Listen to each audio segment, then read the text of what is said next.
അതായത് റോബിൻ ഉടമയ്ക്ക് തിരിച്ചടിയായി, കോടതി വിധി എഗനസ്റ്റ് ആയെന്ന് പറയുന്നുണ്ട്. എന്താണ് ആ സംഭവം? നമ്മുടെ വണ്ടി കോൺട്രാക്ട് ഗാരേജ് ആണോ ATP വണ്ടിയാണോ? എന്റെ വണ്ടി ATP ആണ്. ATP ആ. അപ്പൊ ഈ ചാനലുകാർ ഇങ്ങനെ പറയുന്നതിന്റെ ഉദ്ദേശം? ചാനലുകാരെന്ന് ഞാൻ മൊത്തം പറയുന്നില്ല. നമ്മുടെ ഒരു മാമാ ചാനലില്ലേ, അവരുടെ സൂക്കേട് എന്താന്ന് ചോദിച്ചു കഴിഞ്ഞാല് അവർക്ക് വിവരമുള്ളൂ. എന്റെ അപ്പം വേവിച്ചനല്ലേ. അപ്പൊ പിന്നെ നമ്മള് അവന്റെ തരം താഴാൻ ഞാൻ ആളല്ല. അതുകൊണ്ട് അതിൽ കൂടുതലൊന്നും പറയാനില്ല. AITP വണ്ടികളെ കുറിച്ച് ഒരു കോടതി ഒരു പരാമർശവും പരാമർശിച്ചില്ല. KSRTC ഒരു കേസ് കൊടുത്തു. അതിൻ്റെ അകത്തും നമ്മൾ ബോർഡ് വെക്കുന്നതിനെ കുറിച്ചോ സ്റ്റാൻഡിൽ കയറുന്നതിനെ കുറിച്ചോ പ്രതിപാദിച്ചിട്ട് പോലും ഇല്ല.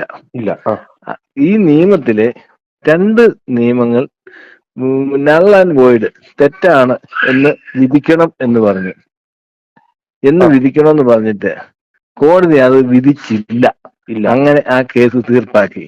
അപ്പം വിധിക്കാതെ തീർപ്പാക്കിയപ്പം അവര് ചോദിച്ച ചോദ്യത്തിൽ അവർക്ക് അനുമതി കൊടുക്കുകയാണോ ചെയ്തേ? അല്ല. അപ്പം റോബിനെതിരാണോ? അല്ല. റോബിന്റെ കേസ് അതിൻ്റെ അകത്ത് പറഞ്ഞത് എന്നാന്ന് വെച്ചാൽ, റോബിൻ ചെക്ക് ചെയ്ത ഉദ്യോഗസ്ഥരുടെ നടപടി അത് കോടതി പറഞ്ഞിരിക്കുന്ന കോൺട്രാക്ട് ഗാരേജ് ബസ്സുകൾ ബോർഡ് വെച്ച് സ്റ്റാൻഡിൽ കയറി ഓടുന്നത് തെറ്റാണ്. അങ്ങനെ വരുമ്പോ ഈ നടപടി പ്രഥമ ദൃഷ്ട്യ, കൃത്യമായിട്ട് പറയണം, പ്രഥമ ദൃഷ്ട്യ ഈ നടപടി ശരിയാണ്. കോടതി പ്രഥമ ദൃഷ്ട്യ നടക്കുന്ന കാര്യങ്ങൾ പറയാൻ FIR എഴുതുന്ന പോലീസുകാർ എഴുതിക്കോളൂ, ഇല്ലേ വെഹിക്കിൾമാർ എഴുതിയിട്ടില്ലേ? അത് ശരിയോ തെറ്റോ എന്ന് കോടതി പറഞ്ഞിട്ടില്ല. പ്രഥമ ദൃഷ്ട്യ തെറ്റാന്ന് പറയാൻ പറഞ്ഞ അതിൻ്റെ നമുക്ക് എന്താ പറയാൻ പറ്റില്ല. എന്റെ വണ്ടി കോൺട്രാക്ട് ഗാരേജ് അല്ല. അപ്പൊ പിന്നെ എനിക്ക് ആ പ്രഥമ ദൃഷ്ട്യയുടെ ബാക്കി കൊണ്ട് പോയാൽ പോരെ? നമ്മൾ മേൽക്കോടതി ഉണ്ടല്ലോ, നമ്മൾ അവിടെ കാര്യങ്ങൾ പറയും. പിന്നെ 5-6 കേസ് ഒന്നിച്ചെടുത്താണ് ഇത് ഡിസ്പോസ് ചെയ്തത്. എല്ലാ കേസും ഡിസ്പോസ് ചെയ്ത് വിധി ഇപ്പൊ റോബിൻകാർക്ക് മാത്രമേ ഉള്ളൂ. അതെന്ത് അഡ്രസ് ഉള്ളൂ? റോബിൻകാരൻ മാത്രമേ ഉള്ളൂ. കേരളത്തിൽ ഏതാണ്ട് 300 ജില്ലോനം ഇങ്ങനത്തെ എന്റെ കൂട്ട് ബസ്സുകൾ ഇവിടെ ഓടുന്നുണ്ട്. എന്ത് അവരൊന്നും ഓട്ടം നിർത്തുമോ? അവരെല്ലാം ഓട്ടം നിർത്തിയതാണോ? പിന്നെ ചിലർ പറയുന്നുണ്ട് നാളെ മുതൽ MVD പിടുത്തം തുടങ്ങുമെന്ന്. പിടുത്തം തുടങ്ങിയാൽ ഞാൻ രക്ഷപ്പെട്ടു. പിന്നെ പണ്ടാണ്ട് പറഞ്ഞാല് വണ്ടിയായി ബഹളമായി ആളായി അടിപൊളി, ഞാനത് തകർത്തു വരും. അതിനോട് ഞാൻ അനുകൂലിക്കുള്ളൂ. പിടിക്കാൻ പറ്റുന്നതിനോട് ഞാൻ അനുകൂലിക്കുള്ളൂ. പിടിക്കാൻ വരണം, അതിനോടെ ഞാൻ അനുകൂലിക്കുള്ളൂ. അപ്പൊ ശരിക്കും പറഞ്ഞാല് ഈ പറഞ്ഞു വിടുന്ന, അതായത് റോബിൻ ബസ്സിന് വേണ്ടി മാത്രം ഇത്രയും 5 കേസുകൾ ഡിസ്പോസ് ചെയ്ത് 5 കേസിന് കാര്യം മിണ്ടുന്നില്ല. റോബിനേ ഉള്ളൂ അഡ്രസ് ഉള്ളതിനെ പിടിച്ചാലേ മൈലേജ് ഉള്ളൂ. അതേ ഉള്ളൂ. ആ പേര് പറഞ്ഞ് കുറച്ച് വാർത്ത വിൽക്കാൻ. അപ്പൊ എന്തായാലും എനിക്ക് ആദ്യം തന്നെ ഡൗട്ട് ഉണ്ടായിരുന്നു. ഇപ്പൊ ഇങ്ങനെ ഇതിനെപ്പറ്റി പറയുമ്പോ നമ്മുടെ വണ്ടി ATP ആണെന്ന്, ഓൾ ഇന്ത്യ പെർമിറ്റ് രജിസ്റ്റർ ചെയ്ത. ഇതെന്നാന്ന് വെച്ചാൽ സാധാരണക്കാരായ പാവങ്ങളെ ഈ മാമാ പത്രം എങ്ങനെയാണ് പറ്റിക്കുന്നതെന്ന് ഇപ്പൊ മനസ്സിലായി. ഇത് ഇപ്പൊ എനിക്ക് എന്റെ അനുഭവം വന്നപ്പോ എനിക്ക് മനസ്സിലായി. ഇതുപോലെ നാട്ടുകാർ ഓരോരുത്തർക്കും കിട്ടുമ്പോൾ ഓരോരുത്തരും മനസ്സിലായിക്കോളും. മനസ്സിലായി. അല്ല, തെറി വിളിക്കുന്ന ഒരുപാടുണ്ട്. ഇപ്പൊ ഒരാൾ വന്ന് കമന്റ് ഇട്ടേക്കുന്നു, നിങ്ങൾ കോടതി വിധിക്ക് ഇത് ചെയ്തിട്ട് ഒരു വീഡിയോ ചെയ്യണം കോടതി വിധി വെച്ചിട്ട്. അപ്പൊ ഞാൻ ഒരിക്കലും ചെയ്യില്ല. നമുക്ക് അവസാന ആശ്രയം കോടതി മാത്രമേ ഉള്ളൂ. അതും കഴിഞ്ഞാൽ പിന്നെ മനുഷ്യൻ തീവ്രവാദിയായി പോയി. അതും കഴിഞ്ഞു എന്ന് പറഞ്ഞാൽ പിന്നെ തീവ്രവാദിയാണ്, ടെററിസ്റ്റ് ആകണം. അതിന് നമുക്ക് പറ്റില്ല.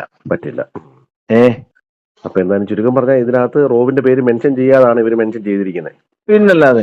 അത് മാത്രമല്ല, ഇതെങ്ങനെ ഈ ജഡ്ജിമെന്റ് ഇവരാരെങ്കിലും ഒരു കോപ്പി ഒന്ന് കാണിക്കാവോ? ഈ പത്രങ്ങളോ ഈ വാർത്ത കൊടുക്കുന്നവരോ ആരെങ്കിലും ഇതിന്റെ ഒരു കോപ്പി കണ്ടിട്ടുണ്ടോ? ഞാൻ കണ്ടില്ല. ഞാനും കണ്ടിട്ടില്ല. എന്റെ വക്കീലും കണ്ടിട്ടില്ല. അതിന്റെ കോപ്പിക്ക് നമ്മൾ അപേക്ഷ ഇട്ടിട്ടുണ്ട്. ആദ്യം പ്രസിദ്ധീകരിക്കും, മൊത്തത്തില് കമ്പ്യൂട്ടറിൽ വരും. അത് കഴിഞ്ഞിട്ട് അതിന്റെ കോപ്പി പകർപ്പ് വെച്ച് നമ്മൾ അടയാള സഹിതം പകർപ്പ് ഇട്ടിട്ടുണ്ട്. അത് കിട്ടുമ്പോൾ അത് വെച്ച് നമ്മൾ അപ്പീൽ പോകണം. അല്ലാതെ ജില്ലാ മജിസ്ട്രേറ്റ് തൂക്കാൻ വിധിച്ചാൽ പിന്നെ തൂക്കിക്കൊലേ ഉള്ളോ? അല്ലെങ്കിൽ ജില്ലാ ജഡ്ജി തൂക്കിന് വിധിച്ചു. പിന്നെ അപ്പീൽ പോകാൻ നിയമമില്ല. കോൺട്രാക്ട് കാര്യം എന്ന് പറഞ്ഞാൽ സ്റ്റേറ്റിന്റെ അകത്ത് മാത്രം ഓടുന്ന വണ്ടിയാണ്. അപ്പൊ സ്റ്റേറ്റിനകത്ത് ഓടുന്ന വണ്ടികൾക്ക് മാത്രമല്ല ഈ ഒരു സംഭവം. പിന്നെ എന്നാ പിന്നെ സ്റ്റേറ്റിന് പുറത്തേക്ക് പോകുമ്പോ അവര് പെർമിറ്റ് എടുത്തല്ലേ പോകുന്നേ? സ്റ്റേറ്റ് ഗാരേജ് അല്ല, കോൺട്രാക്ട് കാരേജ് സ്റ്റേറ്റിന് പുറത്തേക്ക് പോകുമ്പോൾ പെർമിറ്റ് എടുത്തിട്ടാ പോകുന്നത്. അപ്പൊ ഇവിടെ ഇവിടെ ഇവിടെ ഓൾ ഇന്ത്യ പെർമിറ്റ് എടുത്ത വണ്ടിക്ക് എന്തിനാ ഇവർ ഈ റോബിന്റെ പേര് മെൻഷൻ ചെയ്യുന്നുള്ള എനിക്കിപ്പോഴും ഡൗട്ട്. അല്ല, ഞാൻ പറഞ്ഞില്ലേ, കാരണം അവരുടെ ഒന്നും ചാച്ചന്മാരല്ലോ നമ്മളെ ചെയ്യാനാ. എന്നാന്ന് വെച്ചാ ഈ ജന്മനാഴ്ച ചൗന്ദര്യമൊക്കെ ഉള്ളതുകൊണ്ട് നമുക്ക് ഈ ബ്യൂട്ടീഷൻ ഒന്നും ചെയ്തിട്ടില്ലാത്തതുകൊണ്ട് നമ്മുടെ പേര് മുന്നേ വരും. ഇത് ആര് തുമ്പിയാലും നമ്മളാണ് അതിനകത്ത്, ആര് പോയാലും നമ്മളാണ് അതിനകത്ത് തീരുമാനിക്കാമല്ലോ. അതെ. പിന്നെ അങ്ങോട്ട് പിന്നെ ഇവരോർത്തെന്ന് വെച്ചാൽ ഞാൻ ഇറങ്ങിയിട്ട് അയ്യോ എന്റെ അപ്പി ഇങ്ങനെയല്ല, എന്റെ അപ്പി ഇങ്ങനെയല്ല എന്ന് പറഞ്ഞ് ഞാൻ നടക്കുന്ന എന്റെ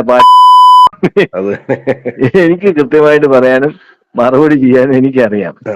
ഞാൻ കൃത്യമായിട്ട് പറയും. പിന്നെ നമ്മൾ വെല്ലുവിളിക്കാൻ നമ്മൾ ഇറങ്ങുന്നില്ല. നമുക്ക് വരട്ടെ, വരുന്നതിന് മുന്നേ നമ്മൾ എന്താണ് ആദ്യം പിടിമുറുകട്ടെ, എന്നിട്ടല്ലേ പിടയ്ക്കുന്നേ.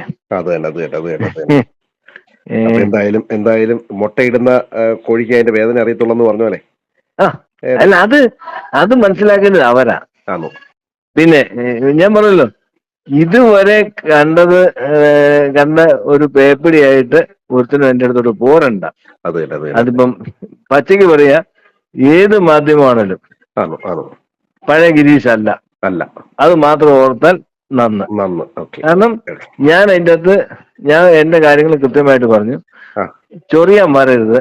ഞാൻ ഒരുത്തിന്റെ കയ്യിൽ നിന്നൊന്നും മേടിച്ചു വെച്ചിട്ടല്ല ഇത് ചെയ്യുന്നു.